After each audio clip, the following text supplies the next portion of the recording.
సనాతన ధర్మ అంటే ఏంటి?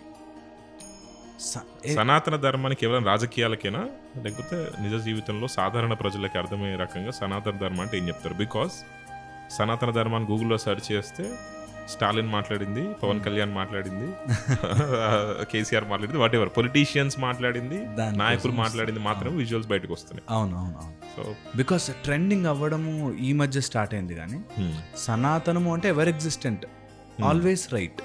ఓకే, ఏ సిచ్యువేషన్లో ఉన్నా సరే ఒక సనాతనమైన రూల్ మనం నడిపిస్తుంటుంది. One rule which stands right always. Okay, అంటే ప్రాణము ఈ సనాతనం ఎప్పటి నుంచో ఉంది, ఎప్పుడూ ఉంటుంది, ఉంటూనే ఉంటుంది. ఓకే, అట్లాగా సృష్టి ఈ సనాతనం ఉంటుంది. అది అట్లాగా anything which is ever existing and ever lasting and always new అనే డెఫినేషన్తో చెప్తారు. ఎప్పటికీ అది కొత్తదనంతో ఉంటుంది.